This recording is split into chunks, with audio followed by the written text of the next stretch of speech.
പരമ്പര നടന്ന കർണാടകയിലെ ധർമ്മസ്ഥലയിൽ നിർണായക നീക്കങ്ങളിലേക്ക് കടക്കുകയാണ് പ്രത്യേക അന്വേഷണ സംഘം. മുൻ ശുചീകരണ തൊഴിലാളിയുടെ മൊഴി രേഖപ്പെടുത്തൽ പൂർത്തിയായതോടെ മൃതദേഹങ്ങൾ കുഴിച്ചിട്ടെന്ന് വെളിപ്പെടുത്തിയ പ്രദേശം SIT വിശദമായി പരിശോധിക്കും. ആദ്യഘട്ടത്തിൽ ആധുനിക സാങ്കേതിക സംവിധാനങ്ങൾ ഉപയോഗിച്ചായിരിക്കും പരിശോധന. സുരക്ഷാ ഭീഷണി കണക്കിലെടുത്ത് മംഗളൂരുവിലായിരുന്നു ശുചീകരണ തൊഴിലാളിയുടെ മൊഴി രേഖപ്പെടുത്തൽ. 15 മണിക്കൂർ നീണ്ട മൊഴിയെടുപ്പ് പൂർത്തിയായതോടെ അന്വേഷണ ഉദ്യോഗസ്ഥർ ധർമ്മസ്ഥലയിലെത്തിയിട്ടുണ്ട്.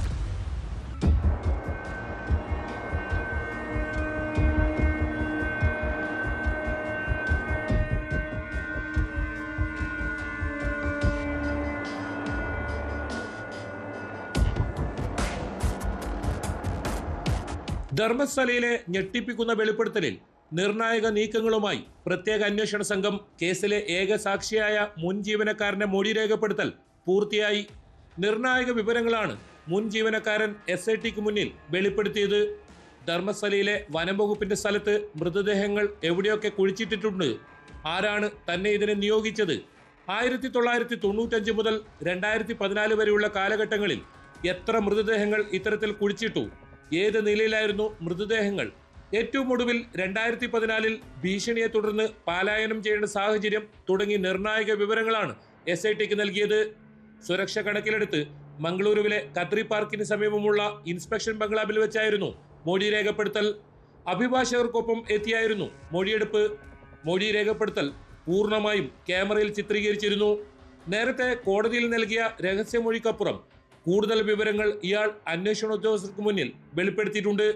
മൃതദേഹങ്ങൾ കുഴിച്ചിട്ട സ്ഥലം ഇപ്പോഴും കൃത്യമായി അറിയാമെന്നും മുൻ ജീവനക്കാരൻ അന്വേഷണ ഉദ്യോഗസ്ഥരോട് വ്യക്തമാക്കി.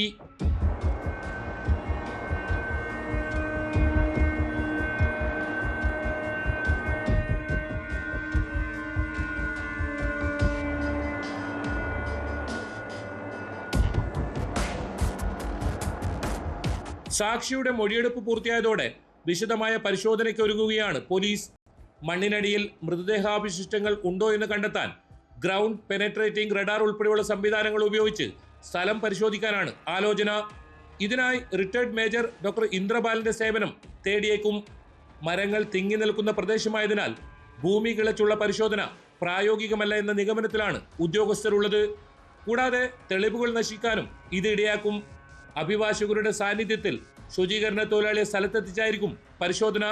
മാധ്യമങ്ങൾക്കുൾപ്പെടെ പ്രവേശനമുണ്ടാകില്ല. 200 മീറ്റർ ചുറ്റളവിൽ ബാരിക്കേഡ് സ്ഥാപിക്കും. മൃതദേഹാവശിഷ്ടങ്ങൾ കണ്ടെത്തിയാൽ പ്രദേശം സീൽ ചെയ്ത് പോലീസ് കാവൽ ഏർപ്പെടുത്താനുമാണ് തീരുമാനം.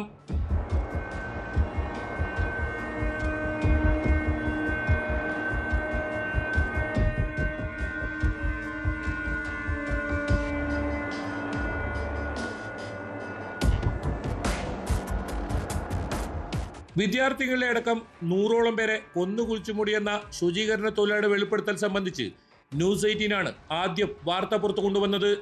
പിന്നീട് വനിതാ കമ്മീഷൻ വിഷയത്തിൽ ഇടപെടുകയും പ്രത്യേക അന്വേഷണ സംഘത്തെ രൂപീകരിക്കാൻ മുഖ്യമന്ത്രിക്ക് കത്ത് നൽകുകയുമായിരുന്നു. ഇതിനിടയിൽ നിരവധി നാടകീയ സംഭവങ്ങളാണ് ധർമ്മസ്ഥലയിൽ അരങ്ങേറിയത്. സംഭവം അന്വേഷിക്കാനായി 20 അംഗ പ്രത്യേക സംഘത്തെയാണ് കർണാടക സർക്കാർ രൂപീകരിച്ചിട്ടുള്ളത്. കർണാടക DGPയുടെ മേൽനോട്ടത്തിലാണ് അന്വേഷണം.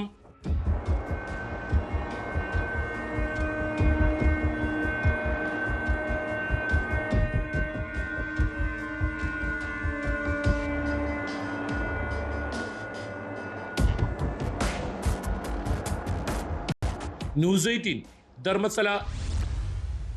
ആത്മീയ